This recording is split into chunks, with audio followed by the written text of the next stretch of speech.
Hi, this is National Master Dan Heisman, and we're here with another video to help you improve your chess game.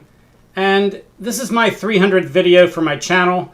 For my 100th video and my 200th video, I did a lot of special stuff about highlighting all the things that you can do to become a better player, the kind of typical errors people make, the kind of things you can do to get better. So I really didn't want to do that for my 300th video, so I kind of racked my brain for a week as to what I wanted to do. And I thought I would just kind of do a little pleasant video about how I got started and the role of the Germantown Chess Club in my start. So I'm going to have a game in here, but it's going to be a pretty quick game. So if you're looking for a lot of board action, probably one of my other videos is going to be better for you. But this should be a little bit of an interesting story. So back when I started, a little bit after when Beth started in the Queen's Gambit, she started playing tournament chess maybe in the early 60s with MCO 9, and I started in 1966 with MCO 10. What happened is my father was a member of the Village Players in Hatboro, and they would have people practicing for the plays, and one of the guys would play chess with people in the back there, and one day my father invited him, his name was Bob Shumsky, to come over our house and play chess with me. I was just getting to my 16th birthday. So Bob was a 1700 Uscf player, and in those days there was only about 8,000 members of the U.S. Chess Federation. And Bob came to my house, and he played me 3 times, and he won all 3 games. And at the end of the 3rd game, Bob said to me, "You play chess pretty well for someone who's not a tournament player." And I said those fateful words, "What's a tournament?" And he said, "That's where people go and play chess with other people who like to play chess." And I said, "Wow, that sounds like fun. When's the next one?" And he says, "I think there's one next week down in Philadelphia on the Parkway." And I said, "Oh, okay, maybe I'll go." So the next week I put on my coat and tie. I didn't realize that people didn't wear coat and ties to chess tournaments, but I didn't know any better. Put on my coat and tie, and I took the train downtown. As I said, it was right after my 16th birthday. And I played in the Delaware Valley tournament in 1966, and I was a terrible, terrible player. In fact, I showed up before the first game, and someone said to me, another kid said to me, "Hey, did you see that bishop sacrifice that Robert Byrne made against Larry Evans at the U.S. Championship recently?" And I didn't know who any of those guys were, and I didn't know what the poison pawn variation of the Nahdorf was. And I said, "Can you show it to me?" And he says, "Well, okay." And he started to set up the pieces, and then all of a sudden he realized, and he said, "Oh no, I better not show you. I might play you in the tournament." Believe it or not, even though I didn't even know what a Sicilian was, and he was going to show me a new move on the 17th move of the Nahdorf's poison pawn. Anyway, I didn't win more than 1 game in my first 3 tournaments, and when I got to my 3rd tournament, which was a really, really strong tournament that was held somewhat near my house, one of the masters at the tournament, Richard Pariseau, said to me, "Dan, you know, we have a local chess club here in Germantown. Why don't you come down on Friday nights and you could join the club and play?" So I talked to my parents. I had just gotten my driver's license. And on Friday nights, I would drive 45 minutes down to the Germantown Chess Club. And when I got there the first time, they were playing in a YMCA in the Germantown section of Philadelphia. And I got there the first time, and they said to me, "Dan, you know, you're not a very good chess player, but we think someday you might be, and we'll try to help you. But we're going to ask a couple things of you. And one of the main things we're going to ask is, if you're playing a game against one of us and you're lost, and if you took the place of your opponent who was better than you, and you could even beat them with their position, then you know they're going to beat you even more easily with your position. So please just resign." So I said, of course, "Yes, sir."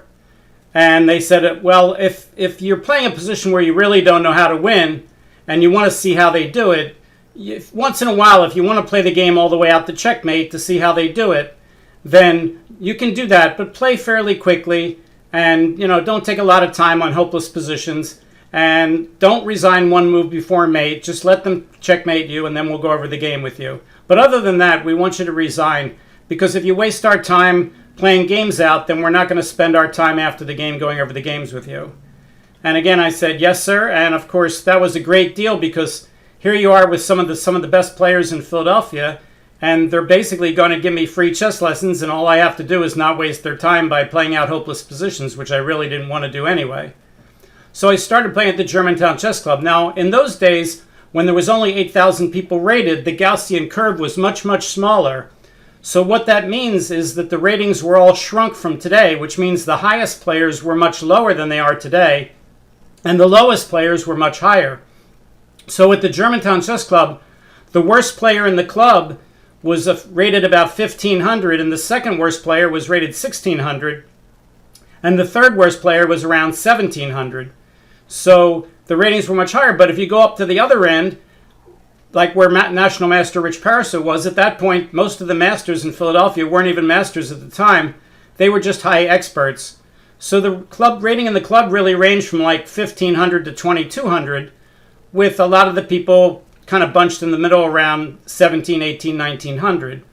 And of course, when I started, after my third tournament, when I got my first rating was 1385. And if you saw the video I did earlier of my very first tournament game, you know that I was not 1385 by today's standards. By today's standards, I was maybe 900 or so. And the person who was the worst player in the club, the 1500 by today's standards, would be maybe like 1100. But again, in those days, everything was kind of scrunched together in the middle. All right, so I would go every Friday night, and I would play. And after we played a game with, like, we would usually play 50 moves in 2 hours. So we'd start around 7:30, and we'd finish in about 4 hours at about 11:30. And then we'd all go over the games from 11:30 to 12:30 or 1 o'clock. And then some of us would play speed chess after that. So every Friday night, I was driving down about 45 minutes to Philadelphia to play in the club, and I would stay there for hours. And after I got done a game, I would go up to some of the best players in the club, Don Latzel, Rich Pariseau, Rich Lunenfeld, Jerry Kolker, and I'd say, "Excuse me, Mr. Latzel, excuse me, Mr. Pariseau, when you finish going over your game, would you look at my game?" And they would say, "Sure, we'll do that, just let's go over our game first." So I learned to keep my mouth quiet while they were going over their games, and as I got better, I was able to start asking more and more intelligent questions. But meanwhile, I was just soaking everything up like a sponge, trying to watch them go over their games, and they would often look at lines that I wouldn't even consider, and, it was kind of all like magic to me. But analyzing games with strong players is one of the very, very best things you can do for your game. And I would analyze with those good players as much as I possibly could. And I remember one time I was going over a game where I played a move like f5, and I had pawns on g4 and f5, and Don Latzel said to me, "Why did you do that?" And I said, "Well, my pawns weren't guarding each other. I wanted to put my pawn on f5 so my pawn on g4 could guard it." And Don Latzel said to me, "Yes, but neither pawn was attacked, and you don't have to do that. And when the pawns are side by side on g4 and f4, they're guarding all the squares on the fifth rank, and none of those squares are weak. But when you play f5, then all the dark squares are weak around the two pawns, and you fixed your pawns, and then the other player can put his pieces around your pawns, and you can't stop them. So let's show a position like that. Let's just make some moves for white. f4, c6. This is not the position I was in the middle game, not in the opening. So here we can see these two pawns are guarding all these squares. It controls the fifth rank like this, and there's no weak squares around the pawns. As soon as you push a pawn up to f5, then black can put his pieces on these dark squares around the pawns, and I can't get them off of there. Again, probably in the game I didn't even have an h pawn or an e pawn. Just using this as an example. All right, so I was learning things as fast as I could from the Germantown Chess Club, and they had a ladder system where you could challenge someone that was within a certain rate above you. Like if you were fifth on the ladder, you could challenge someone who was fourth, third, or second. And someone below you could challenge you. And they had a challenge system where they would keep track of who challenged who. And you had to take the challenges in order. So if someone challenged you before you challenged someone else, then you had to play them, and you would put it in the book that I challenged so-and-so. And then they would just play all those games in order, and that was a ladder. So the games were played with Uscf rules and with Uscf time limits. As I said, we started with 50 moves in 2 hours, followed by 25 moves in an hour. In those days, sudden death time controls were illegal. So I got to play a lot of 50-2 games every week, even though they weren't USCF rated games. Let me show you a game that I played against the second lowest rated player. Now remember, in those days, the player I'm playing here is rated about 1600, but by today's standards, he would be much, much lower. All right, so I was white in this game. This was probably maybe roughly a year after I joined the club, when I had gone up and I was a better player for sure than I was when I started, much better. So I was white, and I can tell when this game was played because I only played the Blackmar-Diemar gambit for a short period in my life, maybe late 1967, early 1968. So this was either played in late 67, early 68. I played d4, my opponent played d5, and I played the characteristic move of the Blackmar-Diemar gambit, which is e4 to offer the pawn. He took the pawn. I played knight c3. He played knight f6. I played f3. He took, and now the normal move is to take with the knight. The computer says that out of 208 games in the master database, 204 were with the knight takes, and only 4 were with queen takes. If we change to the Lichess database, then it changes quite a bit. There's 261,000 games with knight takes f3, and 185,000 games with queen takes f3. And queen takes f3 wins and loses about half the time, and there's almost no draws, which is kind of funny. All right, so I played queen takes f3. I think I showed you in an earlier video one of the traps that I liked. The trap that I liked to play, which was not played in this game, was queen takes d4, bishop to e3. If queen to b4, hitting the pawn on b2, you castle queenside. If he tries to pin the queen to the rook, you say, go ahead and take my queen with knight to b5. He can't take the queen because you play knight takes c7 checkmate. Some people play e5 to stop the checkmate after knight takes c7 check and king to e7. Then I like to sacrifice my queen with queen takes b7, threatening to take off their queen. And if they now play queen takes b7, we have the pretty mate bishop to c5 checkmate.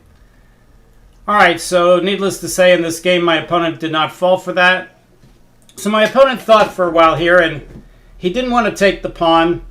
He didn't know this opening at all. So what he thought he would do was challenge my queen on the diagonal with a little trick of playing bishop to d7 and then bishop to c6, with the idea that, all right, he's already up a pawn, and if I take the b pawn and he plays bishop c6, then my queen has to retreat. His bishop's on a nice strong diagonal, and he gets some sort of initiative because he's also attacking my d pawn.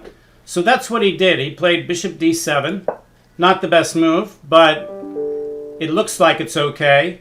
So I thought about this for a while, and I took the pawn on b7, and he played, of course, bishop c6 to guard his rook. And now, don't look at the game score here. Just look at the board. See if you can figure out what I played here. The computer says that it's basically white to play and win. So see if you can find the move that I found. You can always pause the video if you need more time. All right, so the answer is I played the not unexpected move, bishop to b5, pinning his bishop to the king. All right, now what are my threats here? Well, my first threat is to play bishop takes c6, knight takes c6, queen takes c6 check, winning a piece. My second threat is to play just queen takes a8, because he can't play bishop takes a8 because the bishop's pinned on c6. And strangely enough, he has no defense to any of this. For instance, suppose he plays bishop takes b5. If he plays bishop takes b5, I have a pleasant choice of either playing queen takes a8 or playing knight takes b5 with the double threat of queen takes a8 and knight takes c7 check. I think I would probably play knight takes b5, but I think they both win. Let's turn on the engine and see. The engine says, queen takes a8, Dan, is not very good. He'll just bring the bishop back to c6. That's not so good. So you're right, knight takes b5 is by far the best. And the double threat of queen takes a8 and knight takes c7 check is going to win. He doesn't have any moves that can stop both. If he plays knight to a6, I would just take it off. Yep, queen takes a6. I win a piece. So in the game, my opponent couldn't find any answers to any of those moves. So he played queen to d7. And now, what should white do? Well, now if I play queen takes a8, he could play bishop takes a8, and if bishop takes d7, knight takes d7, he's only losing the exchange. But I have found a better move than queen takes a8. I played bishop takes c6, which is the right move. And now, if he takes with the queen, I played queen c8 checkmate. That'll be a cute way to finish the game. But meanwhile, I'm threatening to win his queen, so he really his only other move is to take with a knight, and then I get a chance to take the rook with check. He doesn't want to trade queens, he's down a rook, so he puts the knight in the way. And I guard my d-pawn by taking the a-pawn with queen takes a7. Now it's just a matter of time. He plays queen to c6, threatening to play queen takes g2. I said, oh, I'm up a rook and a pawn. Would be nice to trade queens when you're winning. I don't have to do anything fancy. I pin his queen to his king. He takes my queen. I take back. He played e6. I played bishop g5.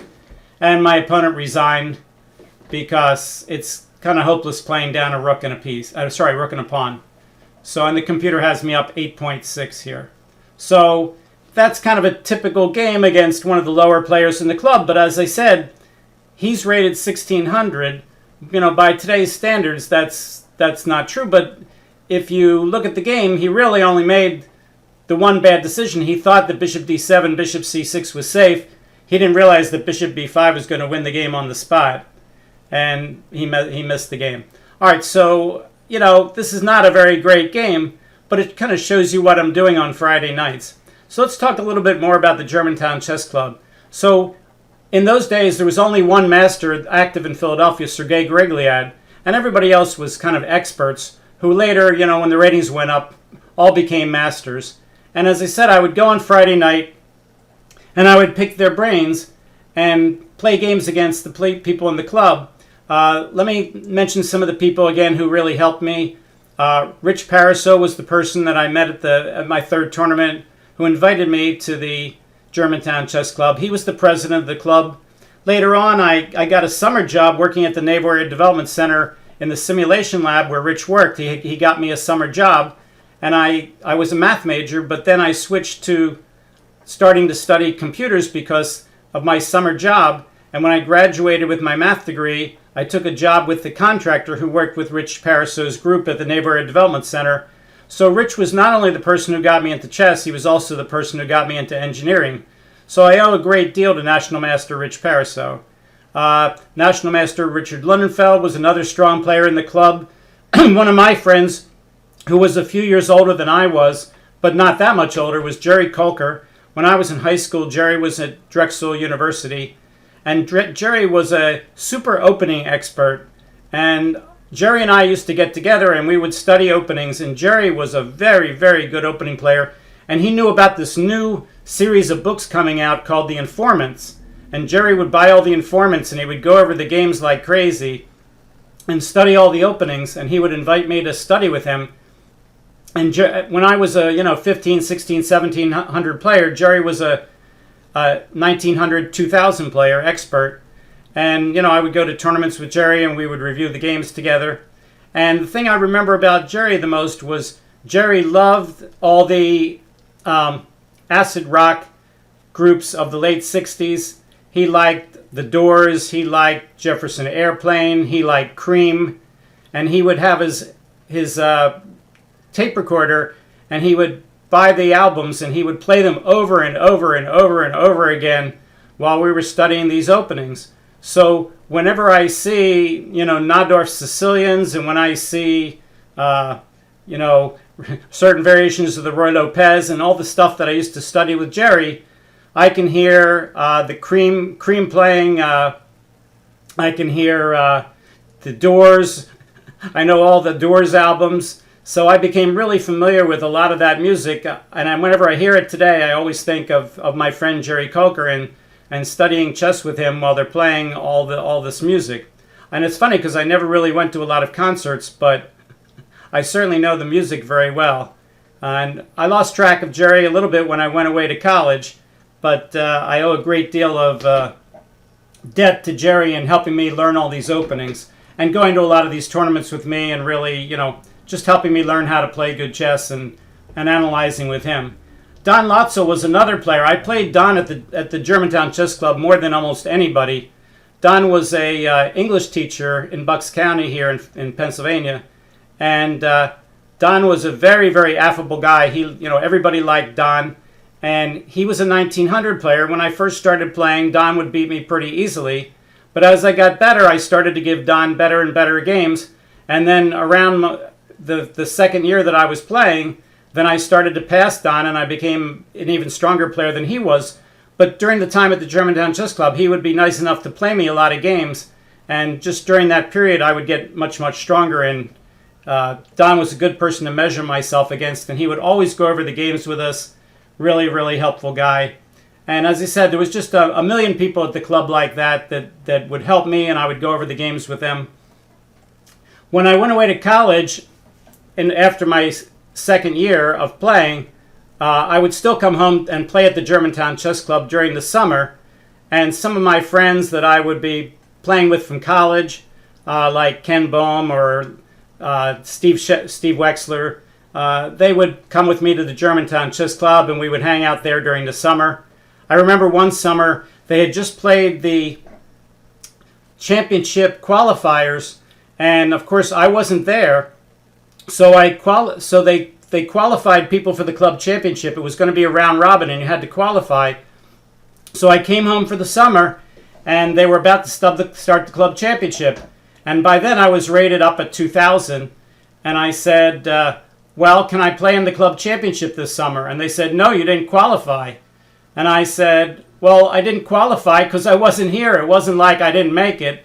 I said, I'm higher rated than almost everybody, half the people in the club championship. I said, so can't you give me a dispensation and let me play in the club championship? And they said, no, you can't because you didn't qualify.